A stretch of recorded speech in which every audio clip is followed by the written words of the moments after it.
Bonjour Franklin Nyamsi, vous êtes à la fois philosophe, enseignant et surtout professeur de philo agrégé à l'Académie de Rouen, si je ne me trompe pas.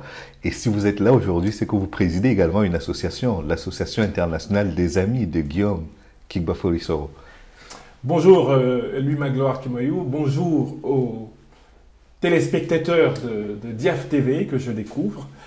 Je suis là à un quadruple titre. D'abord, en tant qu'intellectuel témoin de mon temps, bien sûr, j'assume un certain nombre d'engagements. J'ai produit Phénoménal Guillaume Soro, l'incarnation ivoirienne d'une génération africaine, un livre qui tourne plutôt bien en Afrique et dans les diasporas. Et de l'autre côté, d'un point de vue structurel, je préside en fait à deux associations, le collectif diasporique camerounais pour ce qui est du Cameroun, mon pays natal, et pour ce qui concerne la Côte d'Ivoire. J'ai organisé avec un certain nombre d'amis, depuis 2 mois bientôt, 2 mois et demi, l'Association internationale des amis de Guillaume Soro. Ce sont des Africains et des non-Africains de tout pays et de toute diaspora qui estiment que Guillaume Soro représente quelque chose de fondamental dans la grande mutation démographique, démocratique et générationnelle sur le continent africain et qu'il faut l'accompagner dans les engagements qu'il a pris et qu'il pourrait prendre pour la Côte d'Ivoire et pour l'Afrique dans les mois, années à venir. Très bien. Vous avez une production très riche. Vous avez commencé à en parler pour un anticolonialisme critique de la tragédie camerounaise avec un cas. Oui. Nous y reviendrons probablement. Avec plaisir. Démocratie versus populisme, réflexion pour une politique de civilisation en Afrique contemporaine. Et puis ce livre que vous évoquiez tout à l'heure, oui. Phénoménal Guillaume Soro, l'incarnation ivoirienne d'une génération africaine. Oui, alors effectivement, j'écris pratiquement 2 ou 3 tribunes éditoriales par semaine et j'ai publié ces 10 dernières années environ une douzaine de livres. Je vous en ai présenté 5, mais il y a des livres de poésie et de philosophie. Je vais justement partir sur un terrain pour qu'on plante clairement le décor. Est-ce que ça ne vous dérange pas d'être philosophe et de soutenir un homme politique comme vous le faites actuellement? L'association est récente, mais le soutien, lui, ne l'est pas. Alors, je fais partie de ceux qui considèrent que la philosophie est une méthode de pensée, une méthode d'argumentation qui a pour but le changement positif de la société de l'homme, l'amélioration de l'homme, le perfectionnement du genre humain pour aller plus loin. La philosophie n'est pas une pratique purement spéculative. Le philosophe n'est pas coupé de la société, il n'est pas coupé de l'histoire, il n'est pas coupé de l'économie, il n'est pas coupé du sang. Mais il défend des valeurs à ce que je pense. Et je partage avec Sartre cette idée élémentaire qui dit que vous vous engagez dans un camp politique ou que vous ne soyez pas engagé dans un camp politique, vous êtes dans tous les cas engagé. Car exister, c'est choisir. Et choisir de ne pas choisir, c'est encore choisir. Pour moi, l'engagement du philosophe n'est pas nécessairement incompatible avec le fait qu'il prenne justement la responsabilité de retrousser ses manches, de mettre les mains dans le cambouis de la transformation dialectique de l'histoire, aux côtés d'acteurs sincères, d'acteurs courageux, d'acteurs lucides, innovants de son temps. Il n'y a pas pour moi là de contradiction. Est-ce qu'un philosophe peut soutenir un dirigeant politique qui a lancé une action comme Guillaume Soro, qui peut être assimilé à un coup d'État ou qui est au moins considéré comme... Bien sûr.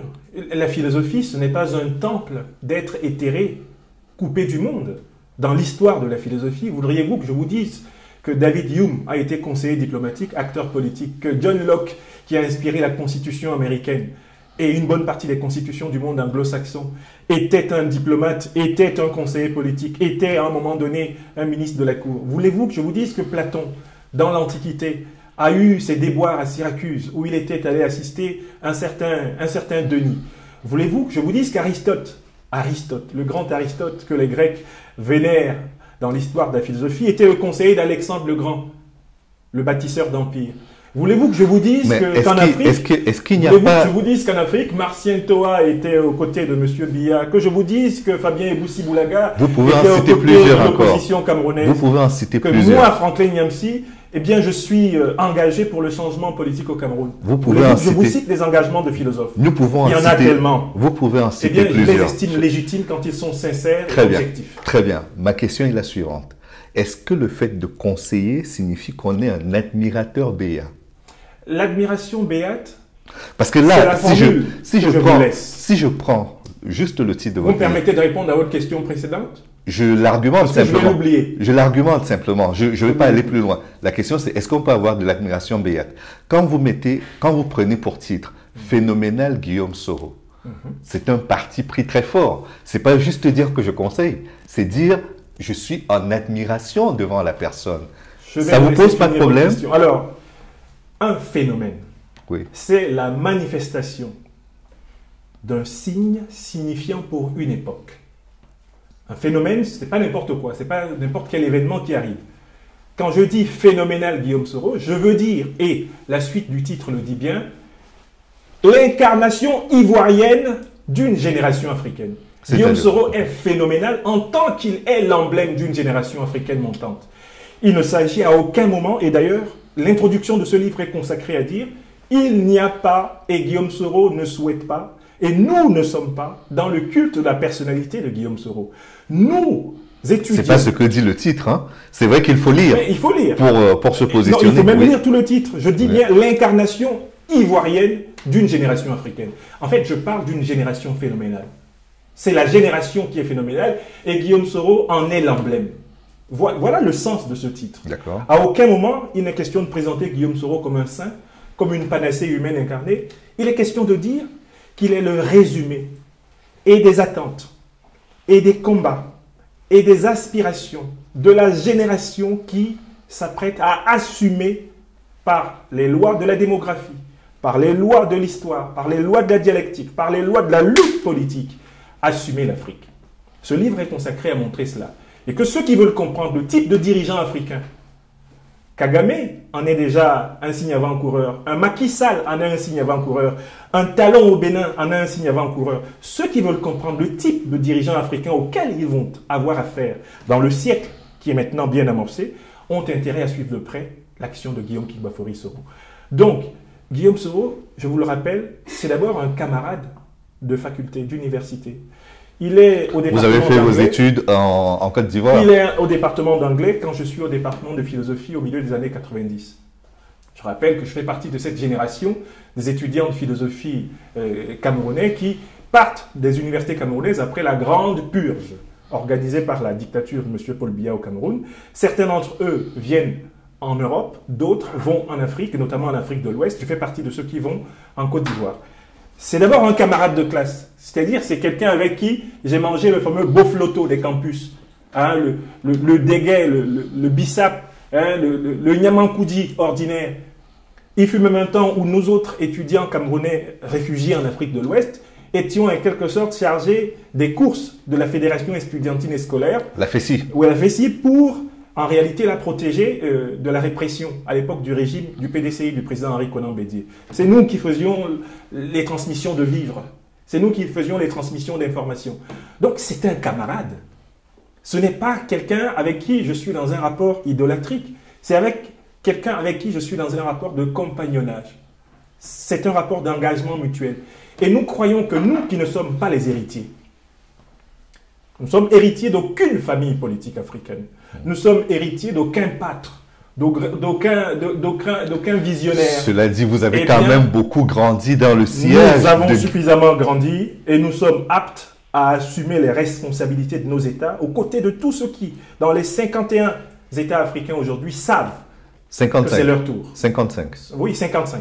Mais cela dit, vous avez quand même grandi dans l'entourage du président Laurent Gbagbo, qui était en quelque sorte la pouponnière de la FESI à un certain moment. Laurent Gbagbo fut la plus grande espérance Oui. de la gauche ivoirienne et naturellement les syndicalistes de l'université ivoirienne le considéraient comme un phare.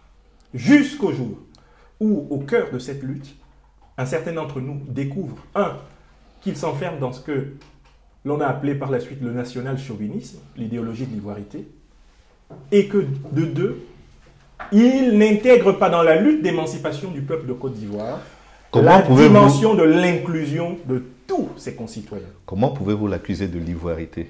Ah, mais parce que c'est cette Ce idéologie. n'est pas lui qui l'a créé, et à ce que je sache, il a quand même soutenu à un certain moment l'actuel président de la Côte d'Ivoire dans le combat contre l'ivoirité. L'idéologie de l'ivoirité s'est construite en 3 étapes. Il y a une première étape dans les années 70 avec un chercheur qui s'appelle Nyangoran Porquet. C'était un concept très neutre. En fait, ivoirité voulait dire métissage des cultures du Nord, les cultures de la savane et des cultures de la forêt. C'était ça. C'était une espèce de créolité à l'ivoirienne que théorisait Nyangoran Porquet, qui était lui-même de père et de mère issus des parties nord et sud de son pays. Le concept va chômer, il ne va pas être politisé pendant pratiquement 20 ans. Dans les années 90, lorsque le président Bédié accède au pouvoir, après la lutte successorale que l'on sait entre lui et le Premier ministre, l'unique Premier ministre de Félix Houphouët-Boigny, qui est alors le docteur Alassane Ouattara, il accède au pouvoir en 1993 sur le fond du renouveau de ce concept d'ivoirité. C'est la deuxième phase. Il y a une cellule d'intellectuels qui s'appelle la CURDIF, une espèce de cellule universitaire de recherche, etc., qui reprend le concept d'ivoirité dans un sens particulier, en disant que l'ivoirité, c'est la spécificité de l'ivoirien, à la différence du non-ivoirien. Et donc ce concept se met à fonctionner comme une idéologie de la préférence nationale. Et cette idéologie, elle n'est pas portée par le président Gbagbo. Je vous ai parlé de 3 phases. Absolument, oui. Je vous ai parlé de 3 phases. Oui.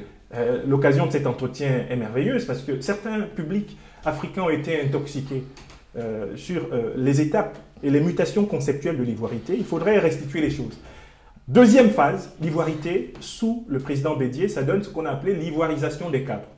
En fait, tout ça avait pour but de répondre à un grand problème qu'avait la Côte d'Ivoire.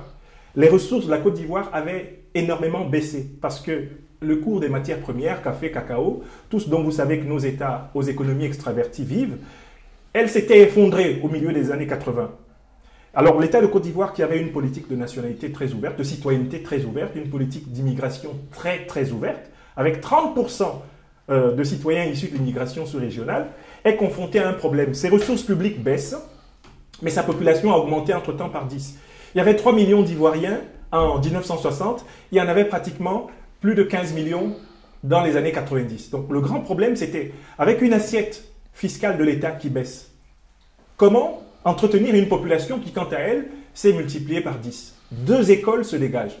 L'école incarnée par Henri Konan Bédié, c'est l'école de l'ivoirité. Elle dit on va réserver les recettes de l'État de Côte d'Ivoire aux seuls vrais Ivoiriens. Et du coup, on fabrique 2 types d'Ivoiriens, les vrais et les faux.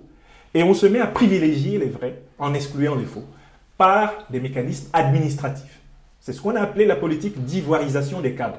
Beaucoup de cadres d'origine africaine doivent quitter les administrations ivoiriennes dans cette époque-là, à la suite de la mise en œuvre de cette idéologie. Alassane Ouattara représente quant à lui une autre démarche. Elle consiste à dire on va dégraisser le mammouth, on va mener une politique d'austérité, les politiques du Fonds monétaire international, un ajustement structurel qui va permettre au domaine privé, de l'économie privée, de susciter des ressources nouvelles permettant de satisfaire la demande sociale énorme à laquelle était confrontée la Côte d'Ivoire. Voilà les 2 idéologies qui s'affrontent dans les années 90. Et cet affrontement se traduit par le coup d'État de 1999, qui globalement demande en réalité la remise en place d'une république inclusive, c'est-à-dire une république dans laquelle Alassane Ouattara, Henri Konan Bédié, Laurent Gbagbo, Robert Gueye. Mais ça, c'est beaucoup plus tard. C'est beaucoup plus tard. Parce qu'à la base, il s'agit de réclamations de soldats qui reviennent de missions onusiennes. Oui, Magloire, c'est en réalité dans une période où les prisons de Côte d'Ivoire sont remplies d'opposants politiques. C'est dans une période où une partie de la classe politique ivoirienne est contrainte à l'exil. Mais il faut dire que c'est quand même pour des raisons de solde que les soldats font mutinerie et qu'il y a un coup d'État. Lui, Magloire, en général, les coups d'État commencent toujours par des raisons anodines. Et ils ne confirment leurs intentions que quand les moyens de leur politique sont effectivement donnés. Ça, c'est une question d'observation. Mais je voudrais quand même dire que le coup d'État de 99 est l'aboutissement de cette période de crise. On s'attend donc à une solution. Quand le général Gueye arrive au pouvoir, il arrive au pouvoir le 24 décembre 99, et pendant l'année 2000, l'année d'exercice de pouvoir du général Gueye, que fait-il? Le général Gueye, qui avait construit un gouvernement de transition avec tous les partis politiques, finit par s'isoler avec le seul Front populaire ivoirien, avec lequel la Constitution de 2000, qui dit que pour être président de la République, article 35, il faut être de père et de mère, eux-mêmes ivoiriens, eh bien cette Constitution, le fameux EU, permet justement à Robert Gueye et à Laurent Gbagbo de confisquer l'élection présidentielle de 2000 en excluant Henri Konan Bédié, excluant Alassane Ouattara, c'est-à-dire en fait comme si on excluait les deux grandes formations de droite et de gauche en France d'une élection présidentielle et qu'on y va. Alors, l'élection présidentielle de 2000 est une élection étriquée parce qu'en réalité, le président Laurent Gbagbo et le général président Robert Guéhi représentent à tout prendre, à l'époque, 30 à 35% de ce qu'on peut appeler la masse politique ivoirienne. Lorsqu'il lui est demandé au président Gbagbo de refaire l'élection, l'argument qui est avancé, c'est que la Cour constitutionnelle a décrété qu'Alassane Ouattara n'était pas ivoirien. Et la même Cour constitutionnelle a dit que M. Bédié, en raison de son exil à l'étranger, n'avait pas le droit de candidater à la présidence. Mais pourquoi vous ne rappelez pas qu'il y a eu un front que Laurent Gbagbo a mené pour que ça, c'est le candidat Ouattara... 1995. Oui. 1995, Oui. c'est le Front républicain. Oui. Mais ce Front républicain, il explose sous la transition, Oui. justement, du général Guéhi. Parce Oui. que, de nouveau, qui désormais incarne l'idéologie de l'ivoirité? Bédié est en exil. Guéhi essaye de s'accrocher au pouvoir par la force. Qui incarne l'idéologie de l'ivoirité pour exclure Alassane Ouattara, le RDR, empêcher même qu'Alassane Ouattara, aujourd'hui président de la République de Côte d'Ivoire, soit candidat aux législatives dans son pays. Qui fait ça? Qui? C'est Laurent Gbagbo. C'est Laurent Gbagbo qui prend le pouvoir en octobre 2000 sur la base, de l'exclusion de ses principaux rivaux politiques par le Conseil constitutionnel, refuse de la reprendre et qui met en place un processus... Il entérine quelque chose qui existait, qui comprenez l'a donc- précédé. Vous comprenez donc Oui. qu'il y a donc 3 étapes de l'ivoirité. Oui. L'ivoirité culturelle, l'ivoirité administrative... Mais je sous voulais Bédié, juste qu'on dise que la paternité de l'ivoirité n'est pas à La Laurent notion Gbagbo. de La vérité historique, La elle est là. notion de paternité est beaucoup Oui. plus grave quand le crime s'y associe. Gbagbo prend Quel le crime? pouvoir en octobre 2000 Oui. sur la base du massacre d'une partie ciblée de la population de Côte d'Ivoire. C'est le fameux massacre de Yopougon. Eh bien, à partir de là, l'ivoirité devient une idéologie criminelle. Elle était une idéologie discriminatoire avec Bédié. Elle était une idéologie culturelle avec Niangoran Porquet. Elle devient avec Gbagbo une idéologie criminelle. Voilà l'histoire. Nous n'allons pas épiloguer sur la paternité parce que finalement, je n'arriverai Il y pas a à vous 3 convaincre. paternités, il y a 3 Je- paternités. Mais vous n'en accordez... Culturelle, Vous n'en administrative et criminelle. Laquelle accordez-vous à Laurent Gbagbo? Laurent Gbagbo a assumé malheureusement la dimension criminelle de l'idéologie de l'ivoirité. Parce que vous pensez qu'aujourd'hui, il y a des motifs de croire, vous avez des preuves de ce que vous dites? Mais écoutez, l'histoire est là pour dire comment... Est-ce qu'il y a des preuves Écoutez, historiques? Je cite d'abord Laurent Gbagbo. Oui. Je suis arrivé au pouvoir dans des conditions calamiteuses. Oui. Je cite ensuite Laurent Gbagbo. Mais les conditions calamiteuses, Non, ce sont celles d'une élection dont les résultats n'étaient pas les bons. Il y a eu une manifestation populaire et il est arrivé au pouvoir. Je vous rappelle C'est ça qu'il les y a eu conditions. 300 morts le 26 octobre. Est-ce qu'il en a la paternité? Mais bien sûr, la responsabilité ici, c'est d'avoir donné l'ordre d'exécuter les partisans du PDCI et du RDR qui demandaient la reprise de l'élection. Je n'ai pas souvenir de cela, mais nous n'avons pas... Ah, mais c'est nous ça, a- le charnier de Non, Yopougon. non, le charnier de Yopougon. C'est ça. Si on pouvait... Ils Si on sont pouvait... éliminés par des bataillons de la gendarmerie qui ont pris fait et cause pour le nouveau pouvoir. Si ça pouvait être étayé, je pense que ce serait déjà devant la Bon, Cour pénale ça, c'est le internationale. passé. Et que... Non, la Cour pénale internationale ne juge pas de ce fait-là. Pourquoi? Parce que Laurent Gbagbo lui-même, par la suite, dans le cadre des accords de paix, avec les autres partisans, les autres membres, en quelque sorte, de la classe politique ivoirienne, ils ont signé une loi d'amnistie concernant tous les événements qui ont eu lieu précisément avant l'élection de 2010. Laurent Toujours Gbagbo est-il- n'est pas à la CPI pour les événements qui ont eu lieu entre 2000 et 2010, mais pour la crise post-électorale de 2010-2011. Ça, c'est autre chose. Toujours est-il qu'en 2010, si le président Ouattara et le président Bédié, qui finissent par se retrouver au sein du Rassemblement des ouvriétistes, Ça, c'était en sont 2005 candidats, qu'ils se sont retrouvés. Oui. s'ils arrivent à être candidats, c'est parce qu'il y a un accord qui est signé en Afrique du Sud et qui leur permet d'être candidats. Alors- Et ça, c'est sous la présidence du président Gbagbo. Lui, ma gloire, vous Oui. me permettrez de dire que si le RDR et le PDCI reviennent dans le jeu politique, c'est parce qu'il y a eu, malheureusement, la grande confrontation de 2002. Celui qui déclenche la renégociation du rapport de force politique en Côte d'Ivoire, c'est Guillaume Soro à la tête des Forces Nouvelles. C'est parce qu'il contraint le régime Gbagbo à aller à la table de négociation après la partition de fait du pays du 19 septembre 2002 qu'il va y avoir des négociations à Lomé, à Accra, à Marcoussis en 2003, à Pretoria, Ouagadougou, à oui. Ouagadougou. Pretoria, c'est là-bas que le président Gbagbo, à la demande du médiateur et avec l'accord de tous ceux qui renégocient le rapport de force politique avec lui, utilise l'article 48 de la constitution ivoirienne pour autoriser Alassane Ouattara à être candidat, tout comme Henri Konan Bédié à être candidat. Donc en fait, il a fallu malheureusement une lutte fratricide, inter-ivoirienne, pour que le rapport de force politique soit modifié. Et si aujourd'hui, il y a pu y avoir l'élection de 2010, qui a permis au président Alassane Ouattara d'être proclamé président démocratiquement élu de Côte d'Ivoire, c'est précisément parce que les accords commencés de 2002 à 2007 ont fini par être appliqués du mieux que les partis en présence le pouvaient, ce qui a ouvert l'ère de l'équilibre politique que vous voyez aujourd'hui. Donc il faut bien prendre conscience du fait que la Côte d'Ivoire n'est redevenue inclusive que quand les forces nouvelles, emblématiques de cette génération d'Africains... C'est par les armes quoi, que la Côte d'Ivoire est devenue inclusive. Si je suis votre parce que nous étions dans une phase, on était dans une phase terrible. Hein. Oui. La Côte d'Ivoire était, comme je l'ai dit une fois de plus, sous l'emprise de l'ivoirité criminelle. Oui. Quand vous avez un pouvoir qui met en place des escadrons de la mort, un pouvoir qui donne la mort, comme on est en train de le voir, par exemple, aujourd'hui dans notre Cameroun natal, vous ne pouvez pas légitimement dire à ceux qui résistent qu'ils n'ont pas le droit de le faire. C'était de la légitime défense. Mais ce que je tiens à vous dire, c'est que l'équilibre politique de la Côte d'Ivoire actuelle est né de cette résistance. S'il n'y avait pas eu cette résistance, il est probable qu'une dictature puissante aurait écrasé le RDR et le PDCI, qui étaient en réalité des formations aux mains nues face à un pouvoir de plus en plus offensif. Aux mains nues. Eh mais complètement aux mains nues. D'où venait l'armement qui a permis de faire la partition du pays? Alors, si c'est à main nue que tout s'est passé. Vous vous intéressiez à l'histoire de la rébellion.